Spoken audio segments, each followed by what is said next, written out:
어려운 일 당할 때 나의 믿음 적으나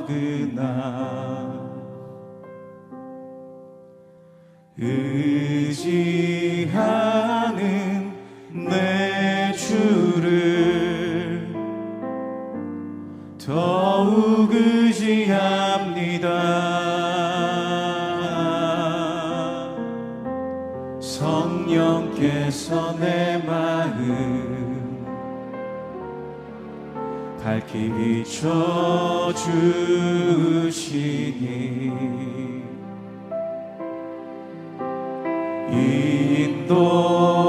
인도하심 따라서 주만 의지합니다. 세월이 지나갈수록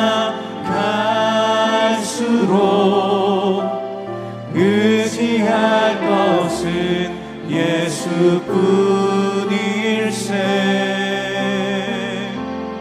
무슨 일을 만나도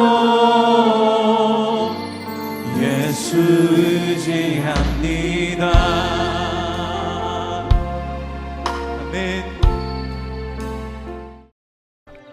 사람들이 예수께서 만져주심을 바라고 자기 어린아기를 데리고 오매 제자들이 보고 꾸짖거늘 예수께서 그 어린아이들을 불러 가까이 하시고 이르시되 어린아이들이 내게 오는 것을 용납하고 금하지 말라. 하나님의 나라가 이런 자의 것이니라. 내가 진실로 너희에게 이르노니 누구든지 하나님의 나라를 어린아이와 같이 받아들이지 않는 자는 결단코 거기 들어가지 못하리라. 어떤 관리가 물어 이르되 선한 선생님이여, 내가 무엇을 하여야 영생을 얻으리이까? 네가 어찌하여 나를 선하다 일컫느냐? 하나님 한 분 외에는 선한 이가 없느니라. 네가 계명을 안 하니 간음하지 말라, 살인하지 말라, 도둑질하지 말라, 거짓 증언하지 말라, 내 부모를 공경하라 하였느니라. 이것은 내가 어려서부터 다 지켰나이다. 예수께서 이 말을 들으시고 이르시되 내게 아직도 한 가지 부족한 것이 있으니 내게 있는 것을 다 팔아 가난한 자들에게 나눠주라. 그리하면 하늘에서 내게 보화가 있으리라. 그리고 와서 나를 따르라. 그 사람이 큰 부자이므로 이 말씀을 듣고 심히 근심하더라. 예수께서 그를 보시고 이르시되 재물이 있는 자는 하나님의 나라에 들어가기가 얼마나 어려운지 낙타가 바늘기로 들어가는 것이 부자가 하나님의 나라에 들어가는 것보다 쉬우니라 하시니 듣는 자들이 이르되 그런즉 누가 구원을 얻을 수 있나이까? 무릇 사람이 할 수 없는 것을 하나님은 하실 수 있느니라. 베드로가 여짜오되 보옵소서, 우리가 우리의 것을 다 버리고 주를 따랐나이다. 내가 진실로 너희에게 이르노니 하나님의 나라를 위하여 집이나 아내나 형제나 부모나 자녀를 버린 자는 현세에 여러 배를 받고 내세에 영생을 받지 못할 자가 없느니라. 할렐루야, 주의 말씀을 사모하며 이 시간 말씀 앞에 나온 성도님들을 축복합니다. 오늘 우리는 중요한 선택이라는 제목으로 함께 말씀을 나누길 원합니다.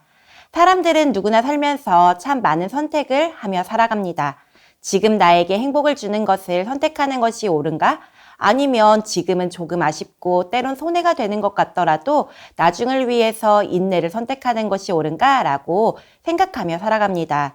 이런 경우가 언제 있을까요? 아마 모든 사람들이 한 번쯤은 또는 매일 밤 심각하게 고민하고 있는 야식의 유혹이지 않을까 싶습니다. 저녁 늦은 시간 갑자기 찾아오는 배고픔으로 인해 잠에 들기 어려워하는 순간 이 배고픔을 해결하기 위해 배달앱을 켜서 치킨을 시켜야 할까? 아니면 지갑의 경제를 위해 그리고 치킨까지는 너무 헤비하니까 주방에 있는 라면을 끓여 먹을까? 이런 고민을 하다가도 이것은 모두 거짓 배고픔이야 라고 생각하며 내일의 나를 위해 인내할까? 라고 여러 고민을 할 때가 있습니다. 그런데 오늘 하나님의 말씀을 보니 지금 이 순간 내 눈앞에 보이는 행복을 선택해야 될지 아니면 이후 주어지는 행복을 선택해야 될지 깊은 고민에 빠진 한 사람이 나오고 있습니다. 그 사람의 선택을 통해 하나님께서 우리에게 무엇을 말씀하시고자 하는지 함께 나누기를 원합니다. 오늘 본문의 첫 시작을 보면 사람들이 어린아이를 데리고 예수님께 찾아오는 모습을 볼 수 있습니다. 사람들은 예수님께 축복을 받고자 어린아이들을 데려오는 것입니다. 하지만 이 상황을 살펴보면 예수님과 가족처럼 늘 동거동락하는 예수님의 제자들은 사람들을 꾸짖고 있습니다. 왜냐하면 고대 근동 사회에서 어린아이들은 낮은 지위를 가진 사람으로서 사람의 계수를 할 때 포함시키지도 않는 자였기 때문입니다.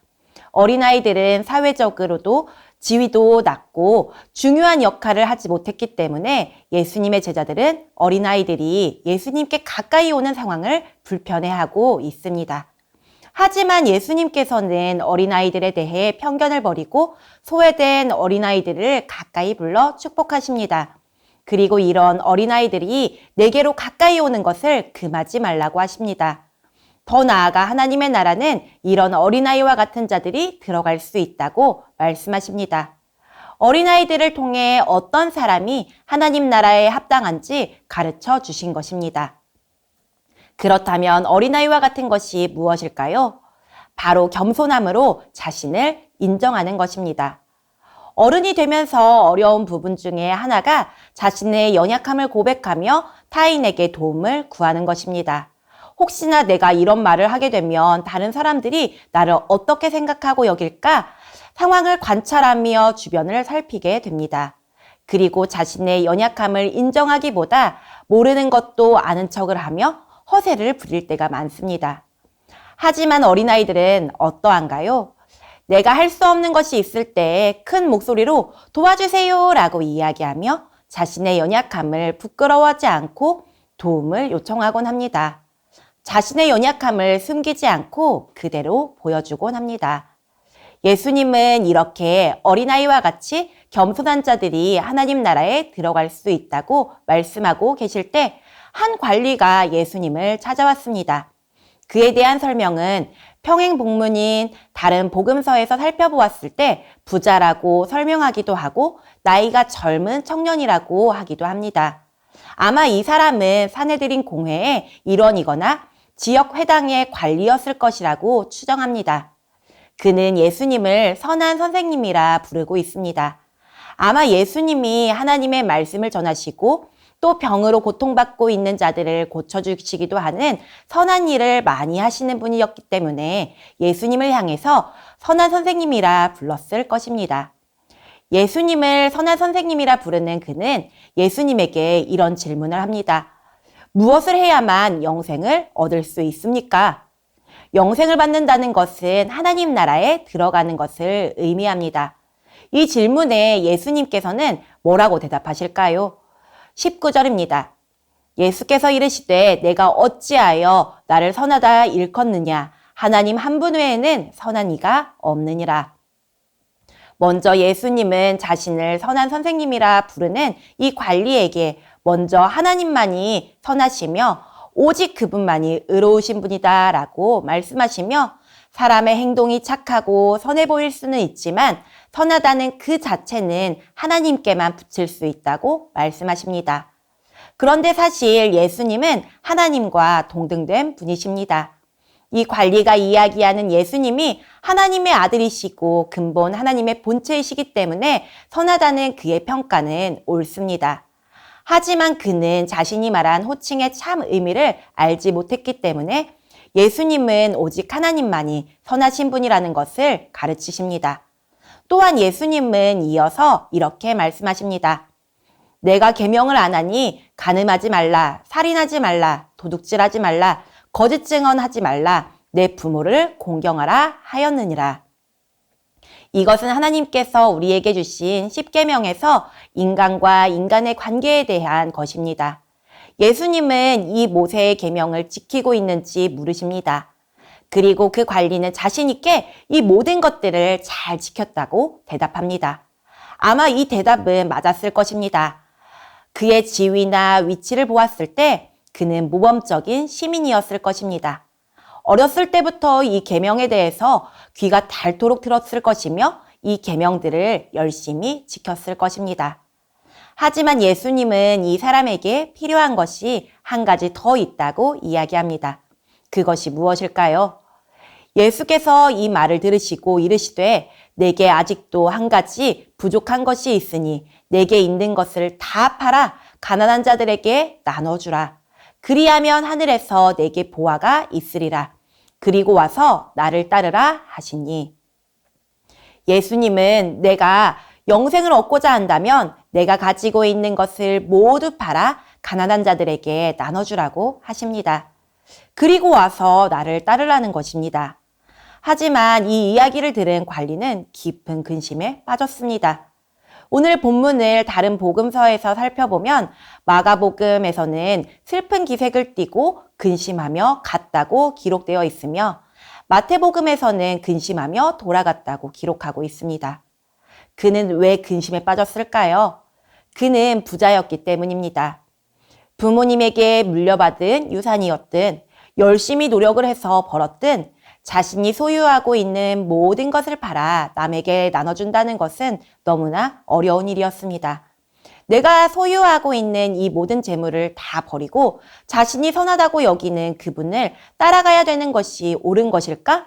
아니, 정확하게 말하면 영생을 위해 다른 모든 것을 포기해야 하는 것인가? 사실 이것은 이 관리만의 고민은 아닐 것이라 생각됩니다. 아마 내가 소유한 것이 많든 적든 이 자리에 있는 우리에게 예수님께서 내게 있는 모든 것을 팔아 가난한 자들에게 나눠주라 라고 똑같이 말씀하신다면 우리는 모두 똑같은 근심에 빠지지 않았을까요? 이 관리는 결국 예수님의 말씀에 근심하며 고민했지만 결국 돈을 선택했고 예수님을 떠나는 결정을 내리게 됩니다. 이 모습을 보며 예수님은 이렇게 말씀하십니다. 재물이 있는 자는 하나님 나라에 들어가기 정말 어렵단다.